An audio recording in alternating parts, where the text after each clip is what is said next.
বাংলাদেশ দল তখন ওয়েস্ট ইন্ডিজে খেলতে গেছে 2007 বিশ্বকাপ। দিনটা 16 মার্চ।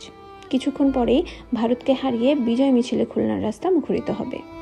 কিন্তু মানজারুল ইসলাম রানার মনে বিন্দুমাত্র শান্তি নেই। তার যে বিশ্বকাপ খেলার বড্ড শখ ছিল, কিন্তু সুযোগ হয়নি। সে কারণে মন খারাপটা দূরে সরানোর জন্যই হয়তো প্রিয় বন্ধু সাজ্জাদুল হাসান সেতুকে ডাকলেন।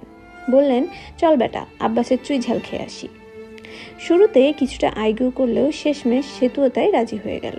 তারা চুইঝাল খেতে পারেনি সেদিন, রওনা দিয়েছিল অন্য ভুবনের দিকে। বড্ড তাড়াহুড়া ছিল কিনা তাই হয়তো খুলনার রাস্তাকে রক্ত শিমুলের রঙে রাঙিয়ে তারা দুজনে চলল অসীমের উদ্দেশ্যে। বিশ্বকাপটা খেলা হলো না রানার, ফেরা হলো না জাতীয় দলের ড্রেসিং রুমেও। দু একটা ব্যাপার এদিক সেদিক হলে হয়তো সেদিন বাংলাদেশ দলের অংশ হয়ে থাকতে পারত ক্যারিবীয় দ্বীপপুঞ্জেও। সেখানে না হলেও একটা সম্ভাবনা ছিল এ দলের হয়ে শ্রীলঙ্কা সফরে যাওয়ার। সেখানেও তার যাওয়া হলো না। ফিরে এলেন খুলনায়, নিজের বাড়িতে বাইক অ্যাক্সিডেন্টে লাশ হয়ে। মানজারুল ইসলাম রানা ইতিহাসের সর্বকনিষ্ঠ প্রয়াত টেস্ট ক্রিকেটার। আর্চি জ্যাকসনের 70 বছরেরও পুরনো রেকর্ড ভেঙে সেদিন গড়েছিলেন বিষাদের নীলাভ রঙে মাখা এক কীর্তি। বাইকে চড়ে নিজের অন্তিম যাত্রায় বেরোনোর মুহূর্তে তার বয়স ছিল মাত্র 22 বছর 316 দিন।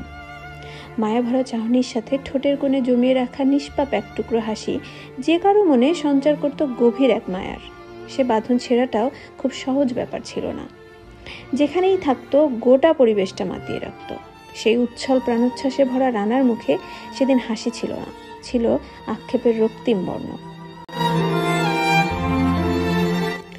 রানার 6 টেস্টে একটি মাত্র 50 সহ 25.70 গড়ে 257 রান, সাথে 80 গড়ে মাত্র 5টি উইকেট।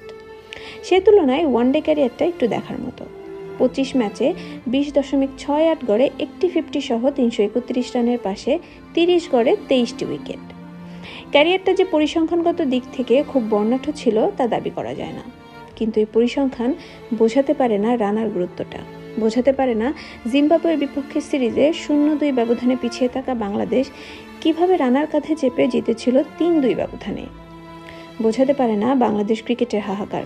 বোঝাতে পারে না একটি জাত অলরাউন্ডারের সন্ধানে হাহুতাশ করতে থাকা একটি দলের জন্য রানার দেখানো রঙিন স্বপ্নের তাৎপর্য।